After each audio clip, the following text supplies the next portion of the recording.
Bonjour, Kaitlin, Curtice, and Dejnikas, Potawatomi, and Dow.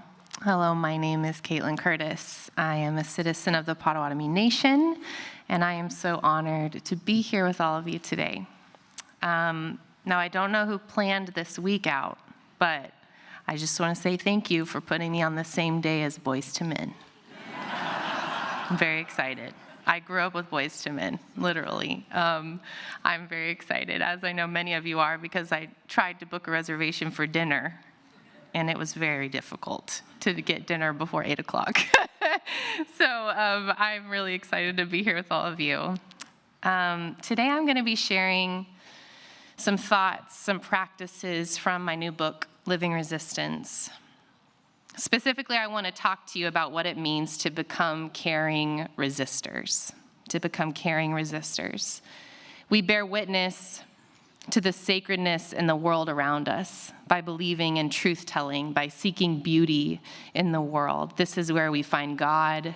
This is where we find ourselves. This is where we find relationship with one another and Sagamakwe, Mother Earth. I am a proud Anishinaabe Kwe. I am an Anishinaabe woman. I am a Potawatomi woman. We are the keepers of the fire.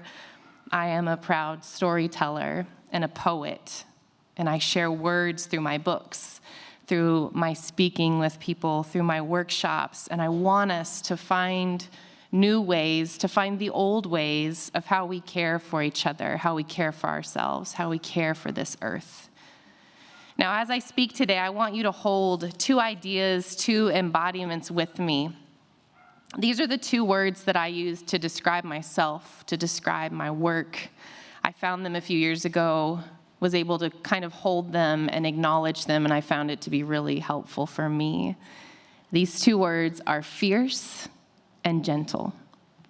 I am a fierce truth teller. I believe in the power, the beauty, the complexity of truth telling.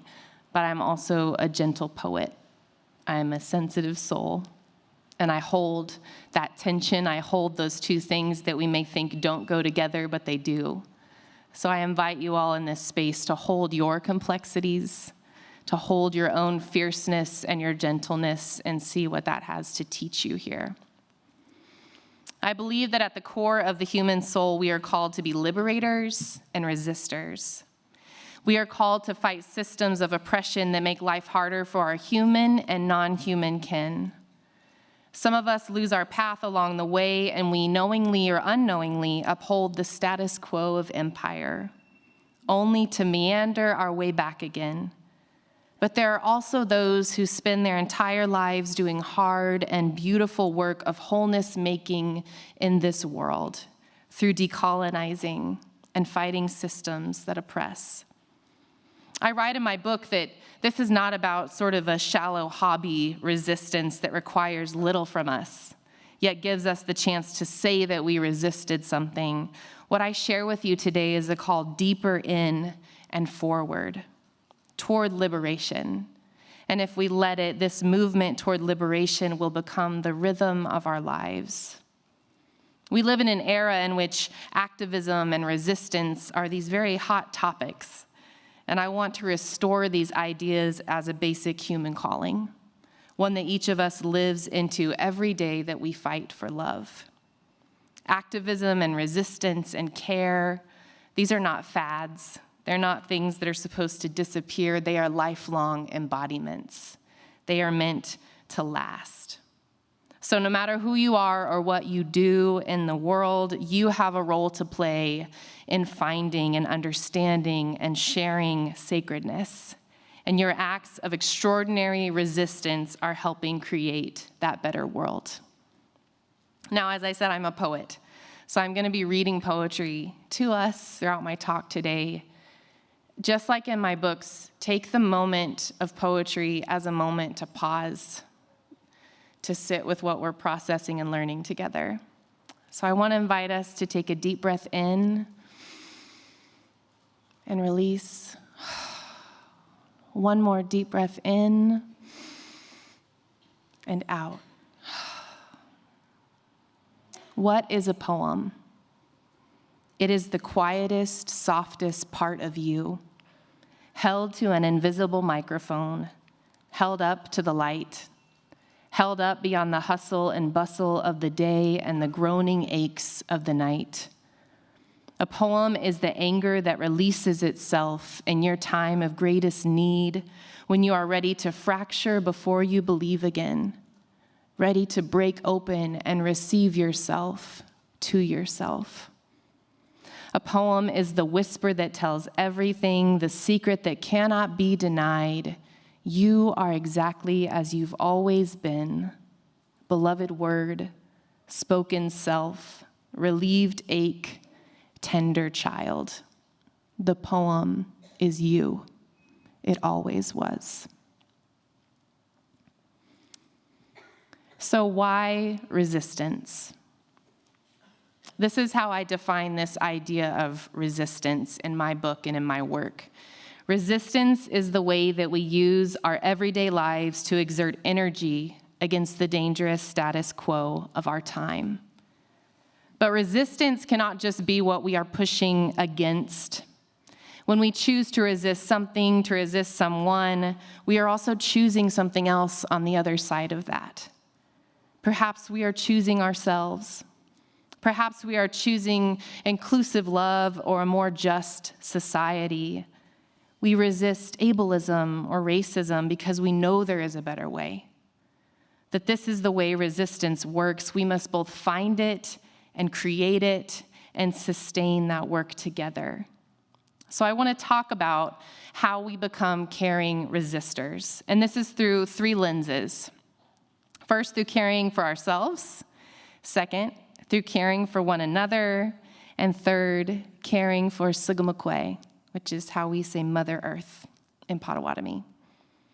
So I'm going to share some stories. We're going to journey through what it means to be a caring resistor, because the way that we care for ourselves and each other and the earth, it is all connected. It is all what brings us together as human beings. We can't do one without the other. We can't practice one without practicing the other. It's all connected. Curiosity takes root in us as children. I truly believe that. But sometimes, as we get older, we are taught to trade curiosity for security. And often that security is baked into the status quo of society, of maybe capitalism. And in many ways, that reality is anything but secure for many of us. So instead of engaging with Mother Earth and the creatures around us, we are taught to commodify the lands. We're taught to trust religious leaders or parents or teachers more than our own sacred instincts. As a result, we stop listening to our gut, to our hearts, to our own knowing. An author named Sadhguru writes in his book, Karma, "We have frittered away our freedom, bartered and sold it to the highest authorities, whether parental, religious, cultural, or political.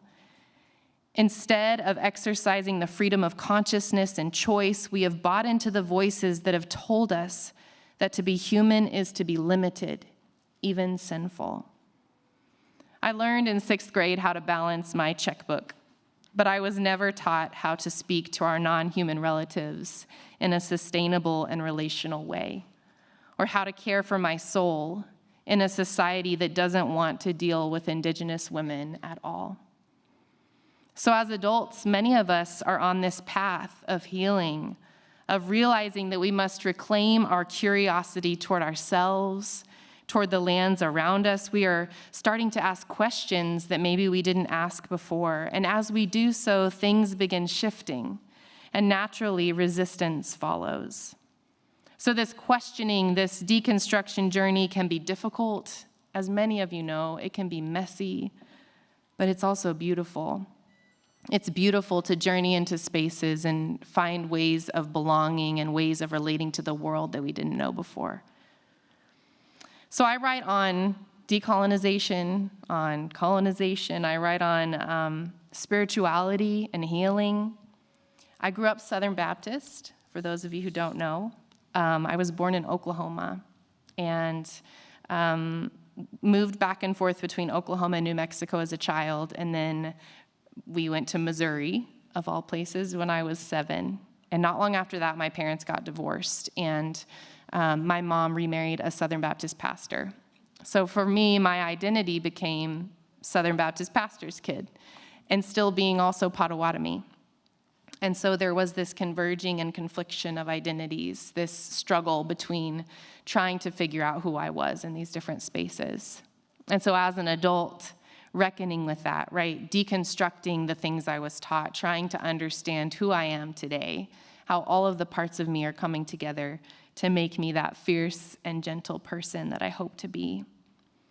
I have experienced different seasons, different layers of deconstruction in my life. In college, I took a world lit class, and it sort of burst that small evangelical bubble that I was raised in. I painfully realized that these holy texts that I was holding on to, quite literally, were not holy to other people, that maybe other people could critique them and work with them and move with them and ask questions, but those questions really scared me. I had friends who were atheists in my social work program who became my best friend. I had friends who were queer and gay and who loved me, and I learned who they were in spaces where I could finally ask and have the expansiveness of who I wanted to be in the world. I had Jewish friends who taught me that their sacred texts matter to them because they can fight with those texts. They can ask questions. They can go on that journey with themselves and with the sacred. But because I didn't grow up knowing how to critique, knowing how to ask those questions, it was scary. And then it was liberating. So later, I began that major in social work, as I mentioned, and it forced me into so many powerful, nuanced conversations that I hadn't had. It forced me to look at my own story. That's a part of me figuring out my own journey of resistance. So who are you? Let's talk about becoming caring resistors for our own souls. Since my earliest years, I have been a very ritualistic person. Whether I understood it as ritual or not, I enjoyed having space to honor things in myself and in the world around me. The more I became embedded in this Southern Baptist tradition that I mentioned, the more I wandered from that ritualistic way of being. Ritual is allowed in the church, but only in certain ways that fit, that are a part of the atonement process to cleanse our souls from sin or embrace a certain kind of community.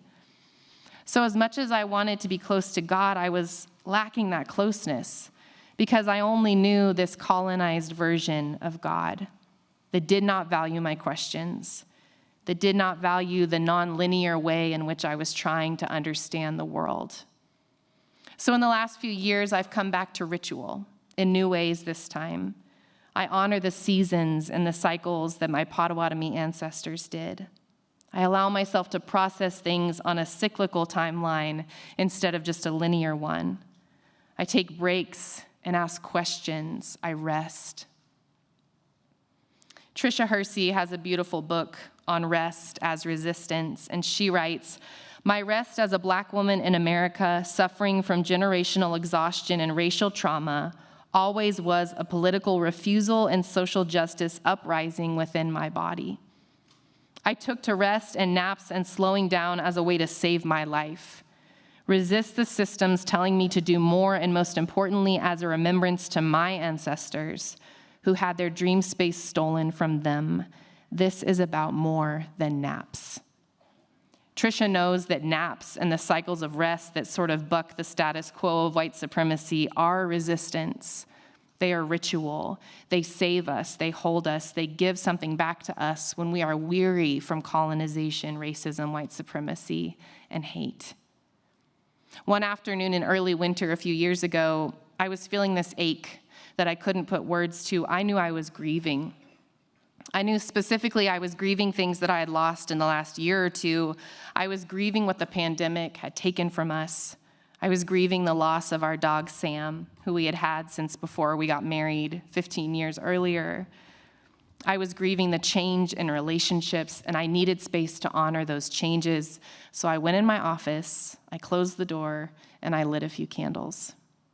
I placed them on the floor, and I sat down, bringing strips of paper and a pen alongside me. I took my time, letting the tears come, letting myself feel whatever I needed to feel. I was angry. I was so sad I felt like I couldn't breathe, and I was also somehow grateful. I wrote down the things I had lost on those first strips of paper, honoring each one slowly, naming them to myself. Then I moved to the next pile of papers where I wrote something I'd gained. So we lost our dog Sam, but we gained a new puppy named Blaze. I lost relationships, but I gained other ones as well as a better sense of myself. I said goodbye to the season before, and I welcomed in the season to come. I cried some more. I took deep breaths until my body's systems found their grounding.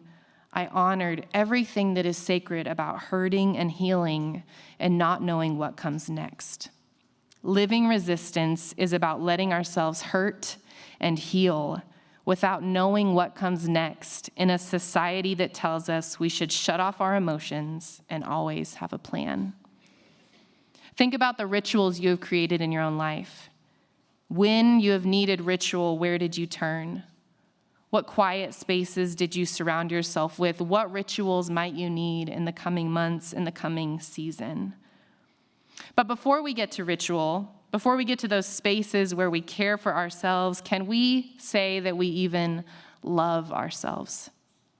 This is not an easy thing, especially in a society where self-care is so popular, that we buy our self-care, that sometimes it loses its meaning.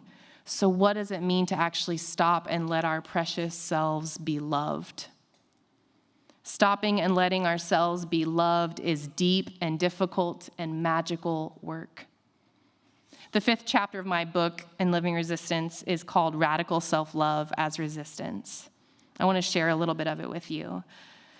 I adore the way that author Najwa Zebian writes, and she has a book called Welcome Home, a guide to building a home for your soul. And she writes that self-love is a room we must enter daily, a place we need to frequent. She writes, self-love is an integral part of your everyday life, not a luxury you treat yourself to once in a while. Put real work into giving yourself what you need. Entering my early 30s, I never thought about a lot of things. I never examined my body's responses to trauma, the ways that I was people-pleasing, how I lacked healthy boundaries in my personal and work life, and how I was daily entering a room of self-hate and shame instead of self-love. But as she reminds us, whatever room that we enter becomes our everyday reality, our experience. So when I finally had the space to get quiet, to start paying attention, I noticed that if all of my work and identity markers were stripped away, I was afraid of what I would find there. I was expecting someone I didn't like. I was already entering that room of self-hatred, even though that gorgeous room of self-love was right down the hall, waiting for me. So take a moment to think about this for yourself. Can you pack up and clear out the room of self-hatred and start entering a different room where you are fully loved as your beloved self? It will require time and patience and grief, but it is worth it to start living a new reality. Self-love is the most important form of resistance because it is what we begin everything from. If we're doing amazing work in the world yet neglecting ourselves, it'll catch up with us sooner or later. We talked about and heard about that yesterday in contemplation. How are we caring for ourselves? How are we tending to our inner world so that we can be a part of this world in a new way? So ritual and radical love and paying attention are all ways that we become more caring resistors, that we resist the grind society that tells us loving ourselves into a more whole way of living is meaningless. We resist, we care, we heal. But it doesn't end there, and it can't end there. How do we become caring resistors for each other? I want to read you another poem. So let's take a deep breath in and out. Maybe you don't know strength until you've rested beneath the branches of a magnolia tree, feeling the weight of her regal, waxed leaves. Maybe you don't know community until you've watched ants rebuild what was broken by a world much bigger than theirs. Maybe you don't know fortitude until you've noticed geese fly to the furthest border of warmth to protect their children. Maybe you don't know compassion until you place your hands in the dirt and feel the pulse of the earth, her heart and soul welcoming you. Maybe you don't know time until you run your fingers over a river rock, their skin softened by generations of magic. Maybe you don't know yourself until the mirror of the water reminds you of your goodness and brings you home again. So because I'm an author, I often get asked about what the intended audience of my book is. And so I've worked with the same publisher for a few years, so they can take my jokes. But I put in one of the questionnaires, instead of a certain demographic, I put human beings. And then I decided to be less snarky about it, and I answered their question. But the reality is, this idea of solidarity, this idea of belonging, it is about the work of being human. So in our humanity, we are meant to love ourselves well. We are meant to love those around us well. Solidarity is grounded in this idea of belonging and connection to one another. And so how could I possibly choose a portion of people from society to read my book when I hope to learn from everyone and in the process to have many learn from me? This idea of reciprocity, it goes beyond a target audience or a marketing technique. And yet it's difficult sometimes to claim that we belong to one another when we have so badly abused and harmed each other throughout the centuries. How do we practice belonging? How do we share our work and our medicine with one another and trust that solidarity will truly happen? If we do not truly belong to one another, why would we strive toward solidarity? Let's consider what solidarity is, where it comes from. The word originally, of course, came from Latin, and it meant sturdy, firm, undivided.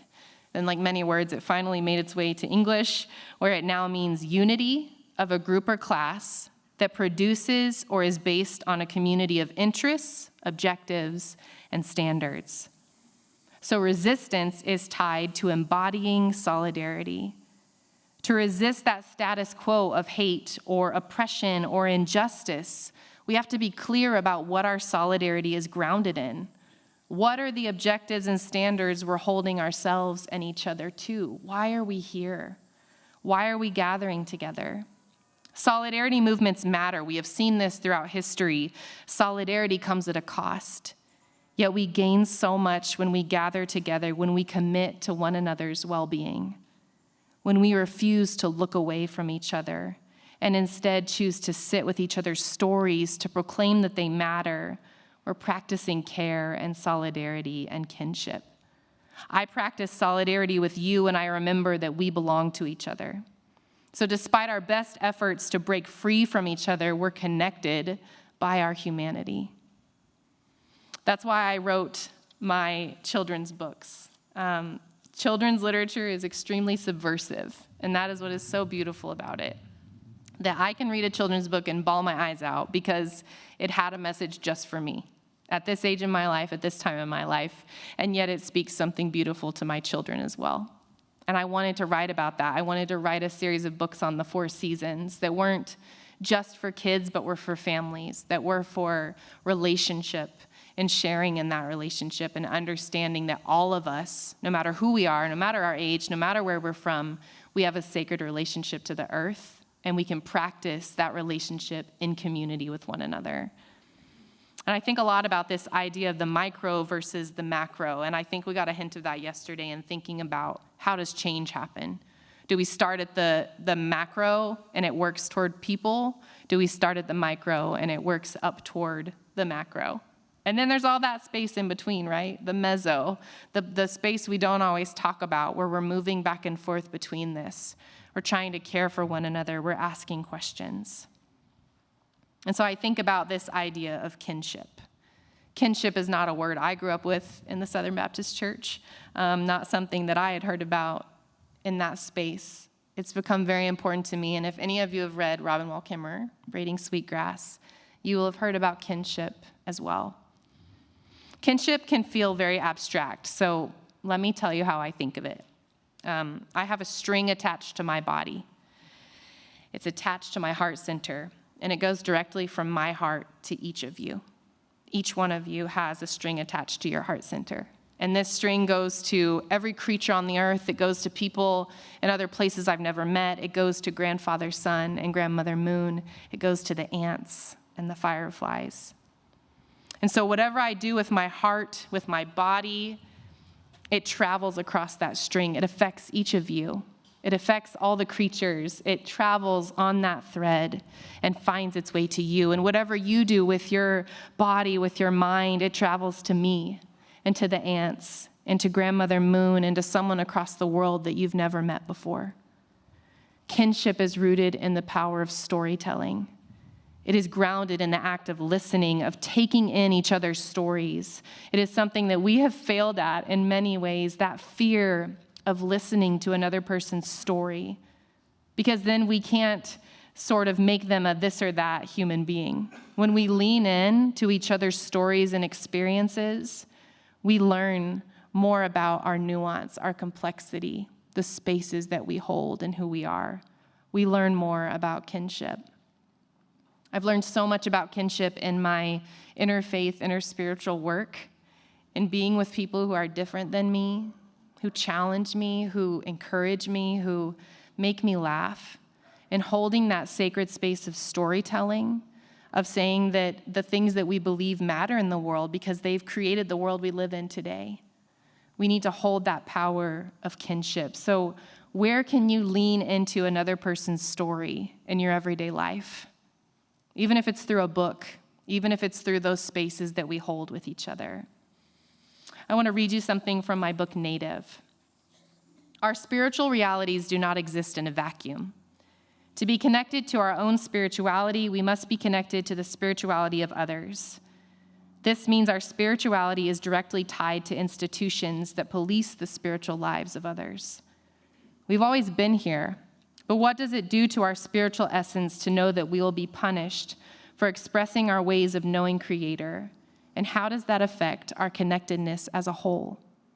Colonization and white supremacy steal so much from indigenous peoples, from Black peoples who were stolen from their homelands and enslaved in the U.S. We cannot deny that this history is a spiritual one. So today, my spiritual liberation is tied up with the spiritual liberation of all of my relatives who face oppression, whose bodies are policed, who are told that they are less than. Are we not working to be liberated together? And are our spirits not bound together to fight institutional injustices that have existed in America since its beginning? Everyone who joins in this space with us is joining the work of fighting systems of dehumanization. We're joining in the lifelong work of care and kinship making. We are bearing good fruit in the world in hopes of creating a better world. And creating this new world, bearing this fruit, it goes beyond a social media post about the books we read. It's living into what we read in those books. It's living into what we're hearing in the stories that we share with one another. Asking what changes we make in our own lives for future generations. And what happens when we do this? What happens when we truly lean in? We get closer to imagining and practicing what it means to become caring resistors toward Mother Earth. The foundation of America as we know it began with disembodiment, severing the relationship between the land and the peoples indigenous to this place. It continued with stealing and enslaving indigenous Africans, disembodying them from their own lands, and continuing cycles of white supremacy and hate. As Kat Armas writes in her book, Abuelita Faith, one of the greatest devastations of colonization is that it resulted in disembodiment. Bodies were enslaved, detached from the soul, deemed savage, uncivilized, evil, or lustful. The idea of home has always been important to me, whether it's a physical home, a spiritual home, or the land where I find myself on at any moment. Finding home is a revolutionary act because so many indigenous peoples across the world have been removed from our homelands. I mentioned I was born in Oklahoma, and that's because my ancestors were forcefully removed to Kansas and Oklahoma. The Anishinaabe people, the Potawatomi people, are from the Great Lakes region of the United States. And in 1838, there was a forced removal of a number of Potawatomi people from Indiana, and they were forced to walk for 3 months at gunpoint to Kansas. And that's where my ancestors are from. So I was born in Oklahoma. I know Oklahoma. I know that space. And then as I got older, I found out that we're from the Great Lakes. So this question of even what is home, what is belonging, what is the land that my heart and soul knows, but also what is the land I was born into and on? It's a complex question, right? And many of us are asking it or trying to understand it. We cannot talk about protecting the land and our relationship to the earth without talking about colonialism and that legacy of white supremacy in America. In Native, I write about the doctrine of discovery. So for those who haven't heard of it, there's an author named Sarah Augustine, and she has a book called The Land is Not Empty. And she says, the doctrine of discovery is a theological, philosophical, and legal framework dating to the 15th century that gave Christian governments legal and moral right to invade and seize indigenous lands and dominate indigenous people. So taking land, taking the lands they wanted in the name of God. We cannot understand our relationship to the land here or around the world without understanding the ways that colonialism has dominated, has attempted to destroy indigenous people's connection to the land. But for this to matter, it has to be talked about and learned. The history we have been given must be unlearned. I've been in groups of activists who have never heard of the doctrine of discovery, even though we know that placing ourselves in this moment in history, especially as Americans, requires that we reckon with how we got here. And that requires talking about how the land became a product to be sold instead of a being to be cared for and respected. So it's discouraging to feel like we have to start at the beginning, a beginning that we've never fully honored or recognized. It's hard to start there, but our stories matter in that. Indigenous stories matter. And my concern is that we want to save Mother Earth with our minds, but we don't want to love her with our hearts. Do you feel the difference in that? There's something different in that relationship and that sense of belonging. So we remember that the struggle to protect the land isn't only happening here in the United States, it's around the world. There are people fighting to care for Mother Earth. Vandana Shiva is an Indian scholar and environmental activist. And she says indigenous knowledge systems existing in medicine, agriculture, and fishers are the primary base for meeting the food and health needs of the majority of our people in India. Where commercial interests are concerned, biodiversity has no value. It's just raw material for the production of commodities, for the mining of genes and maximization of profits. So in the push for commercial production over biodiversity, farmers and indigenous healers have been taken advantage of, have been used and killed throughout time for profit. This is the way of colonization, and it is why we resist it. It's why we care for the land. Because all of us, when we sever our ties that our bodies and souls have to the land, as we have done again and again, we lose ourselves. We've lost so much of ourselves as humans. And in that way, we have lost each other. And we have lost that sacred connection to the lands around us. So here are 5 things you can do to connect with Mother Earth, because we all like a list. Here are some practical things. Little things, big things. First, start a love letters to Mother Earth journal. Write love letters to the earth. Explore your relationship. Write about it. Write about where things have gone wrong. Write about memories you had as a kid that mattered to you.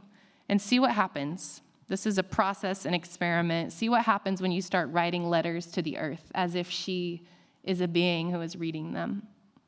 See how it changes your heart, and then changes your mind, and then changes the way you interact with the earth and the people around you. Number 2, research your food and the farmers who work to produce it. Learn more about that. We could always learn more about that. Number 3, talk to your houseplants. Please talk to your houseplants. When you water them, When you care for them, thank them for taking care of you. Thank them for allowing you to be in their presence. They are our friends. They are our beings. Number 4, research colonization. Buy books by indigenous people from around the world. You could start with The Land Is Not Empty, that book that I mentioned about the doctrine of discovery. Read books. Obviously, I'm a big advocate for that. Books can change our lives.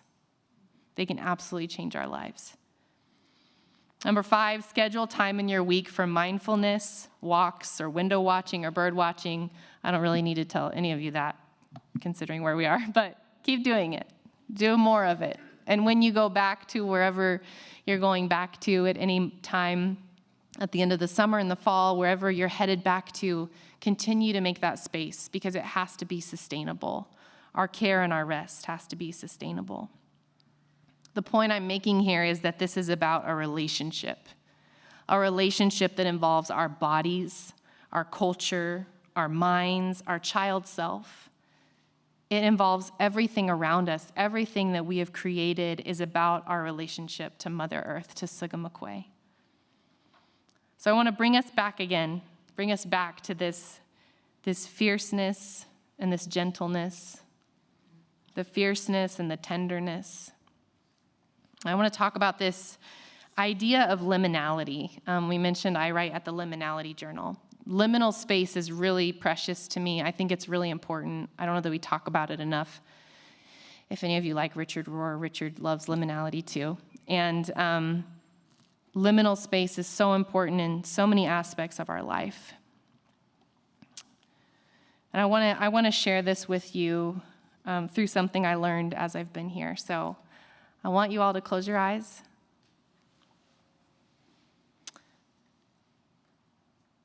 You're going to hear a word you've heard a lot, being here. And I want you to hold the word a little differently. I want you to feel it in your body as I repeat it again and again. It's a word you know, but I want you to hear it from an indigenous point of view.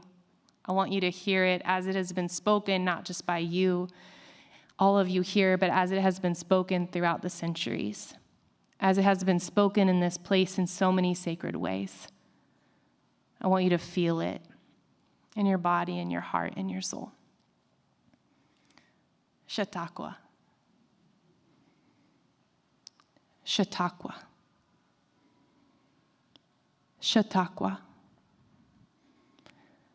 Chautauqua. Chautauqua. Chautauqua. Chautauqua. Chautauqua. Chautauqua. Chautauqua. And when you're ready, you can open your eyes. I learned, as I've been here with you all, that this word translates in its original Haudenosaunee language as a bag tied in the middle, or 2 moccasins tied together, which is reflecting the shape of the lake that we all adore. Which direction is the lake? Over here? Is that right? Somewhere near here? Yeah, over there. The beautiful lake. A bag tied in the middle, cinched at the middle, or 2 moccasins being brought together and tied. Chautauqua. You know, in so many of the spaces that I travel as an indigenous person, it's like I'm traveling across onions all the time. I'm peeling back the layers. I'm wondering what's underneath everything that I see. I'm wondering the layers of people who have lived in places, who have called them home, who have tended to those lands. And so here you're at this sacred place of the bag cinched in the middle of the 2 moccasins meeting. And it speaks to this idea of liminal space. How are we holding that liminal space? How are you holding who you are today and who you'll be tomorrow? How are you holding that together as a community? You're here now, but you may go transition to another place here in a month or so. You're here now believing one thing, but you might believe something else in a few months. Liminal space is where we gather and hold the complexity, the fierceness, and the tenderness, right? We're holding all of that together. We're holding the realities of who we have been, of who we are today, of who we'll be tomorrow. Chautauqua. I want to end with one more poem. And I wrote this poem on the Liminality Journal, and it's a poem on hope. I do a poem a day in the month of May every year where we write daily poetry together online through the Liminality Journal. So if you ever want to join me, it's a highlight of my year. I send out a one-word poetry prompt every day, and then we write a poem. And this last May, the whole theme of it was that poetry is hope, that words are hope, a deep, endearing hope. And so I want to read you the poem that I wrote on that last day of hope, and I want to just send us out with this sense of hope, that we are resisting the status quo of hate, that we are holding care for ourselves, for each other, for Mother Earth, for the lands and waters around us. We are holding hope for future generations. Let's take a deep breath in and out. I recently read about a meditation practice that asks you to imagine golden light being poured over your head, covering the entirety of your body, your being, a lightness, a gentle and soothing bath in a cold, tired, and heartless world. Hope lingers, even in the hidden corners. So here am I, imagining hope as the same, drizzled over my head like olive oil, simmering in my soul like butter and garlic, stewing in my mind for hours, days, weeks, like a hearty chili on a cold autumn day. Hope lingers even as the seasons change. Hope is already here within us, yes, but sometimes we forget. Sometimes we simply cannot find our way unless we stop and ask hope to show up, to simply cover us and remind us that we are not alone, forgotten, despondent, dead. Hope lingers even around the edges of death. I recently decided that in order to survive here with all of myself intact, I have to find some way to calm the nervousness that hums in my body, to acknowledge the grief and also hold the joy, to choose not to look away, but to fiercely hold on. So like a meditation, I grab hope again and decide that it's not a shallow emotion, but an everlasting belief. Hope lingers, even in this moment of despair. So linger with me, friend, please, and take a long look at the expanse of life we've been given, the long trajectory, the endless cycles, the liminality that invites us into presence again, again, again, asking us to bathe ourselves, to cloak ourselves, to choose kinship, and to always, always know that on the other side of this is something sacred, and we are to link arms and choose it together. Hope lingers, even in the generations after us. Hope lingers, even in our smallness. Hope lingers, even near our fear. Hope lingers, even here. Hope lingers. Thank you.